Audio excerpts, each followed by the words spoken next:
6:52, time for the morning sprint. Ukraine is bracing for a second day under assault as a full-scale invasion by Russian troops continues this morning. The Ukrainian government reporting powerful blasts through the night in Kyiv, with some strikes hitting residential areas. In a chilling address to the country, the Ukrainian president said overnight he was the #1 target, but vowed to stay with his people. He declared that Ukrainian men 18 to 60 are now banned from leaving as thousands flee the conflict. The investigation into the death of a Milwaukee man inside of a jail cell continues, as the medical examiner has yet to confirm a cause of death. Keyshawn Thomas was arrested Tuesday night for a traffic violation. Then during a cell check just after 6 Wednesday evening, he was found dead in his cell. Family of the 20-year-old is demanding answers. The long-awaited investigation into the state's 2020 election commissioned by Assembly Speaker Robin Vos is expected to be delivered early next week. This news comes on the last day of the Assembly legislative session, where the Republican-controlled legislature sent a package of election and voting bills to the governor. Governor Evers has said he will veto any bill that makes it harder to vote. In Rock County, Janesville Police Chief Dave Moore says the city saw its lowest crime rate in nearly 4 decades last year, crediting an engaged community.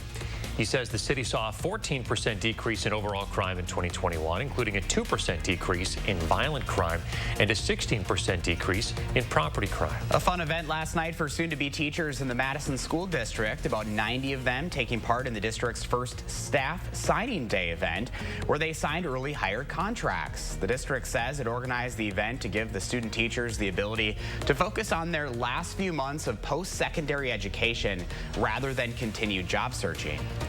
At the Sylvie last night, people were able to put their trivia knowledge to the test for a good cause. It was Trivia Night with Andy North, raising money for the UW Carbone Cancer Center. In addition to trivia, the lineup included a live auction, raffles, celebrity appearances, and prizes. Speaking of celebs, our very own Leah Lynn Scheid was the host.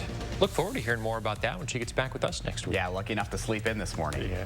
Moderna is testing a new kind of booster shot which combines 2 types of vaccine. One is the company's original shot. The second adds an Omicron-specific vaccine. The company expects some data for the booster as early as next week. Pfizer is working on something similar, though FDA officials say it's unclear if an Omicron-specific vaccine will even be necessary. 3 former Minneapolis police officers have been found guilty of violating George Floyd's civil rights. A federal jury found Tu Tao, J. Alexander Kang, and Thomas Lane showed deliberate indifference to Floyd's medical needs in May of 2020. The 12-member jury deliberated for about 13 hours over 2 days. The 3 former officers face another trial in June on state charges of aiding and abetting murder and manslaughter. President Biden has picked his Supreme Court nominee. Exactly 2 years ago today, the president vowed during a presidential debate to pick a black woman for the high court if he was elected. We don't know who it will be. That announcement could come as soon as this afternoon. We're continuing to watch our road conditions improve out there this morning, but we still have snow cover in some spots. Take it easy early. We'll clear things out for the evening commute. Still some cloud cover out there, 13 degrees. The airport reporting some light flurries. Our wind chill is at 4. Planning out the day, we're going to see a mix of sun and clouds. Temperatures top out around 25 this afternoon. That being said, headed out the door, when the rays of sun do hit, they're going to bounce off that fresh snow, so you want the sunglasses. Yep, some of us are going to be shoveling. Grab that jacket or coat as you head out the door this morning. Chris Reese, thank you. And thank you so much for joining us. Make it a great day and have a wonderful weekend.